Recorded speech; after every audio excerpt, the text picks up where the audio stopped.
ಈ ಮಾರ್ಗವಾಗಿ ನಾನು ಹೋಗ್ತೇನೆ. ಬಂದವರೆಲ್ಲ ಕೋಲಾರಕ್ಕೆ ಬರ್ತಾರೆ, ಬೆಂಗಳೂರಿಗೆ ಹೋಗ್ತಾರೆ ಅನ್ಸ್ಕೊಳ್ಬಾರ್ದು. ಯಾಕೆ ಅಂತಂದರೆ ಶ್ರೀನಿವಾಸಪುರ ನಮ್ಮದೇ ಅಲ್ವಾ, ಇಲ್ಲಿಯೂ ಜನರ ಸಮಸ್ಯೆ ಏನಿದೆ ಅಂತ ತಿಳ್ಕೊಳ್ಬೇಕು. ನಮ್ಮ ಕಾರ್ಯಕರ್ತರನ್ನು ಭೇಟಿ ಆಗಬೇಕು, ಮುಖಂಡರನ್ನ ಭೇಟಿ ಆಗಬೇಕು, ಸಮಸ್ಯೆಗಳನ್ನು ಅರ್ಥಕೊಳ್ಬೇಕು ಅಂತೇಳಿ ನಾನಿಲ್ಲಿ ಬಂದೆ. ಈಗ ಇದಕ್ಕೂ ಹೋಗಿದ್ದೆ, ಮುಳಬಾಗಿಲಿಗೆ ಹೋಗಿ ಬಂದಿದ್ದೇನೆ. ಇಲ್ಲಿ ಬಂದಾಗ ನನ್ನ ಗಮನಕ್ಕೆ ಬಂದಿದ್ದು ನನಗೆ ಮೊದಲೇ ಇತ್ತು. ಕಳೆದ ವರ್ಷದಲ್ಲೂ ಇಂಥ ಒಂದು ಸಮಸ್ಯೆ ಬಂದಾಗ ಮಾವು ಬೆಳೆಗಾರರು ತುಂಬ ತೊಂದರೆಗೆ ಬಂದಿದ್ದರು.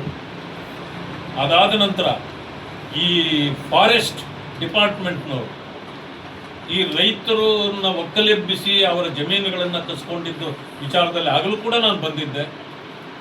ಕಳೆದ ಬಾರಿ ಮಾವಿಗೆ ಅತೀ ಕಡಿಮೆ ಬೆಲೆ ಬಂದಾಗ ಇದೇ ಸಮಸ್ಯೆಗಳನ್ನು ನಾವು ಕೇಂದ್ರ ಸರ್ಕಾರದ ಗಮನ ಸೆಳೆದಿದ್ವಿ, ಪರಿಹಾರಗಳನ್ನು ಕೊಡಬೇಕು ಅಂತೇಳಿ ಕೇಳಿದ್ವಿ.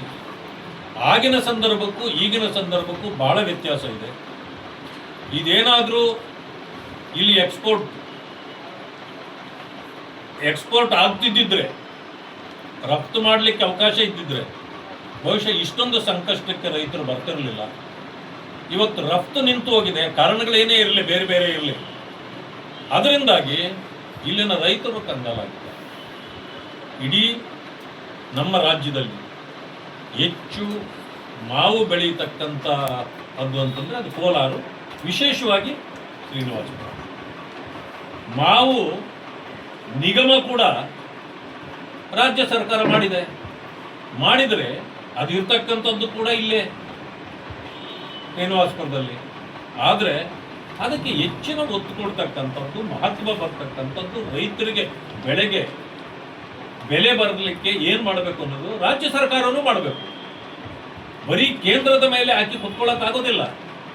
ರಾಜ್ಯ ಸರ್ಕಾರದ ಪಾಲು ಇದೆಯಲ್ಲ, ಆದರೆ ರಾಜ್ಯ ಸರ್ಕಾರ ಇದುವರೆಗೂ ಕೂಡ ಅದರ ಬಗ್ಗೆ ಚಿಂತೆ ಮಾಡದೇ ಇರತಕ್ಕಂಥದ್ದು ಇದು ಖಂಡನೀಯ.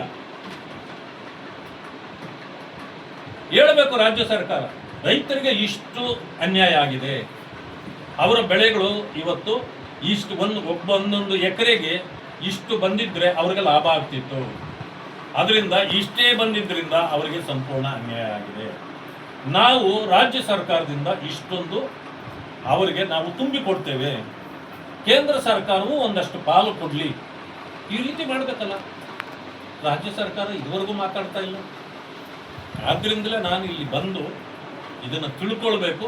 ಅದಾದ ಮೇಲೆ ನಾಳೆನೇ ಇದು ಸೋಮವಾರ ನಾಳೆನೇ ನಾನು ಕೇಂದ್ರಕ್ಕೆ ಶಿವರಾಜ್ ಸಿಂಗ್ ಅವರಿಗೆ ನಾನು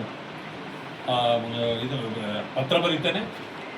ತಕ್ಷಣ ಬೆಂಬಲ ಬೆಲೆಯನ್ನು ಘೋಷಣೆ ಮಾಡಬೇಕು. ರಾಜ್ಯ ಸರ್ಕಾರ 50%, ಕೇಂದ್ರ ಸರ್ಕಾರ 50%, ಎರಡೂ ಸರ್ಕಾರಗಳು ಸೇರಿ ರಾಜ್ಯದಲ್ಲಿ ಎಲ್ಲೆಲ್ಲಿ ಇವತ್ತು ಮಾವು ಬೆಳೀತಿದ್ದಾರೋ ಎಲ್ಲರಿಗೂ ಪರಿಹಾರವನ್ನು ಕೊಡ್ತಕ್ಕಂಥ ಕೆಲಸ ಮಾಡಬೇಕು. 100 ಕೋಟಿ ಬಿಡುಗಡೆ ಮಾಡಬೇಕು, ರೈತರಿಗೆ ಕೊಡಬೇಕು ಅಂತೇಳಿ ನಾನು ತಮ್ಮ ಮೂಲಕ ಈ ರಾಜ್ಯ ಸರ್ಕಾರವನ್ನು ಒತ್ತಾಯ ಮಾಡ್ತೇನೆ.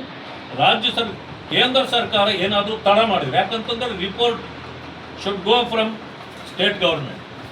ರಿಪೋರ್ಟ್ ಕೊಡದೇ ಇದ್ದರೆ ಅವ್ರು ಹೆಂಗೆ ನಿಮಗೆ ರೈತರಿಗೆ ಹಣ ಕೊಡಲಿಕ್ಕಾಗತ್ತೆ? ಆ ಕಾರಣದಿಂದ ತಕ್ಷಣ ಒಂದು ಸಮಿತಿ ಮಾಡಿ ರಾಜ್ಯ ಸರ್ಕಾರ ಎಲ್ಲೆಲ್ಲಿ ಯಾರ್ಯಾರಿಗೆ ಈ ರೀತಿ ಅನ್ಯಾಯ ಆಗಿದೆ, ಎಷ್ಟು ಅವರಿಗೆ ಹಣ ಕೊಡಬಹುದು ಅನ್ನೋದನ್ನು ಪಟ್ಟಿ ಮಾಡಿ ಕೇಂದ್ರಕ್ಕೆ ಕಳಿಸಿ, ಮೊದಲು ಆಗಿರ್ತಕ್ಕಂಥ ಅವರ ನಷ್ಟಕ್ಕೆ ಇಲ್ಲಿ ಮೊದಲು ರಾಜ್ಯ ಸರ್ಕಾರ ಹಣ ತುಂಬಿ ಕೊಟ್ಬಿಡ್ಬೇಕು. ಕೊಟ್ಟು ಇಷ್ಟು ನಾವು ಕೊಟ್ಟಿದ್ದೇವೆ, ನೀವು 50% ತುಂಬಿ ಕೊಡಿ ಅಂತೇಳಿ ಅಲ್ಲಿಂದಲೂ ಕೂಡ ತಗೋಬೇಕು. ಅಲ್ಲಿವರೆಗೆ ಇವ್ರಿಗಾಗಿರೋ ನಷ್ಟವನ್ನು ರಾಜ್ಯ ಸರ್ಕಾರವೇ ತುಂಬಿ ಕೊಡಬೇಕು ಅಂತೇಳಿ ತಮ್ಮ ಮೂಲಕ ನಾನು ರಾಜ್ಯ ಸರ್ಕಾರವನ್ನು ಒತ್ತಾಯ ಮಾಡ್ತೀನಿ.